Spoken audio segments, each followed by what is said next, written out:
Viktor Grabner was an officer in the SS, who became known for his role during the Battle of Arnhem in 1944, part of the larger Allied Operation Market Garden. His story is tied closely to this battle, and understanding him requires understanding the environment he worked in. Like many officers in the SS, he had risen through an organization built on obedience, ideology, and strict discipline. By the time he entered the war's later stages, he had already spent years inside a system that rewarded unquestioning loyalty and punished hesitation.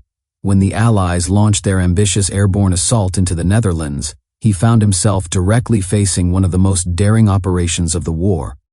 By September 1944, Germany was losing ground on every front. Despite this, its military structure remained rigid, and its officers were expected to defend occupied territories at all cost.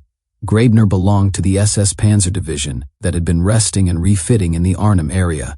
The German forces there were not expecting a major airborne assault. Most believed the Allies needed more time to recover after the rapid advance across France. When Allied paratroopers dropped near Arnhem, surprise was complete. Reports came in quickly that British airborne units had landed in several scattered areas around the city. These units aimed to capture the bridge at Arnhem and hold it long enough for advancing ground forces to cross the Rhine and push deep into northern Germany. Grabner's responsibilities involved reconnaissance, leading a unit built around fast-moving vehicles used to scout enemy positions. Ideally, such units avoided direct combat and focused on gathering information, identifying weak spots, and providing commanders with a clear picture of the battlefield. But Arnhem was not a normal situation. The Allied airborne forces had captured parts of the northern end of the bridge, and the Germans were struggling to understand the scale of the attack. Confusion spread quickly, communication lines were disrupted, rumors multiplied, and German officers had to make decisions based on scattered pieces of information. It was during this chaotic period that Grabner made the decision that would define him historically. He gathered his men and prepared for a rapid assault across the Arnhem Bridge. His intention has been interpreted in different ways. Some believe he wanted to determine the strength of the British positions. Others think he aimed to break through their lines, push them off the northern ramp of the bridge, and reopen the crossing for German reinforcements. Whatever his exact motivation, he chose to attack quickly, relying on speed, surprise, and the momentum of his armored convoy. The British paratroopers holding the northern end of the bridge, however, were not weakly positioned. They had taken cover in nearby buildings and had prepared for exactly this kind of assault. They lacked heavy armor and had limited supplies, but they possessed strong anti-tank weapons, determination, and a clear understanding that holding the bridge was vital to the entire operation.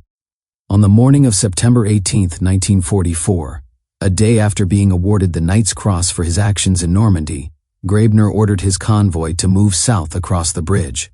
The vehicles advanced in a line, engines roaring across the long exposed roadway. At first it seemed possible they might push through. Some British positions stayed silent, waiting for the right moment. Others opened fire, but the German vehicles kept pushing forward. For a few minutes the result was uncertain. Then the British sprung their trap. Anti-tank weapons blasted into the lead vehicles, stopping the convoy's momentum. Gunfire erupted from windows, doorways, and rooftops. The bridge became a corridor of fire. Vehicles caught alight, smoke rose into the air, and the German advance slowed to a crawl. Grabner and his men tried to keep moving, but the narrow bridge left few options. Some vehicles attempted to turn around, others were stuck behind wreckage. Many of the men inside had no real cover and could only try to return fire blindly. Grabner pushed forward in the early phase of the attack, but the resistance proved overwhelming. His convoy was effectively trapped on the bridge. British fire poured onto the exposed German vehicles. One by one the convoy was destroyed. Within a short time the attack collapsed entirely. Grabner himself was killed in the fighting and many of the men under his command died with him. The British defenders maintained control of the northern end of the bridge for another several days before being overwhelmed by larger German forces. The failed assault on the Arnhem Bridge became one of the most famous moments of the Battle of Arnhem. For the Allies, it demonstrated the skill and bravery of the airborne soldiers who held their positions under immense pressure. For the Germans, it showed how unexpectedly strong the airborne assault had been, and how disorganized the local response was in the first hours of the battle. Grabner's decision to attack remains debated among historians. Some argue it was reckless, driven by haste and a poor understanding of the British strength. Others suggest he had little choice given the pressure on German units to regain control of the bridge before Allied ground forces arrived.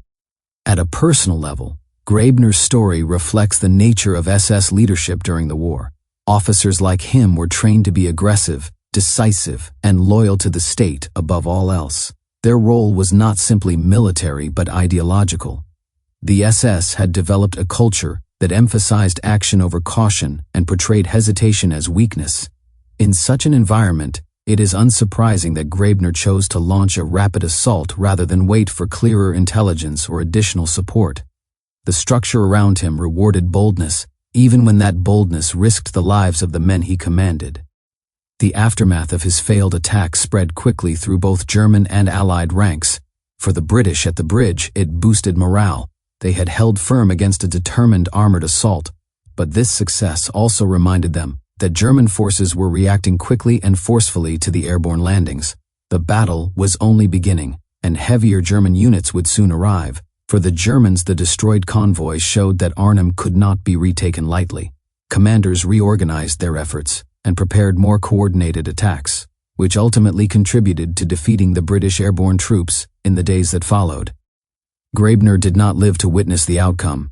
His death symbolized the dangerous mix of ideology, pressure, and confusion that shaped many SS decisions during the war's final year. In the larger story of Operation Market Garden, he appears as one of many officers caught in the chaos of a collapsing front line. His actions had an impact on the battle, but they did not change its overall outcome. Market Garden failed for several reasons, including logistical issues, underestimated German resistance, and delays in linking airborne units with advancing ground forces. Grabner's attack was only one part of a much wider chain of events. It is also important to view his story within the broader context of the SS as an organization. The SS was not simply another military formation, it was deeply tied to the policies and ideology of the Nazi state. Its leadership trained officers to prioritize loyalty and enforcement of the regime's objectives above traditional military values. Understanding Grabner requires acknowledging this environment. He operated within a system responsible for enormous suffering and crimes across Europe.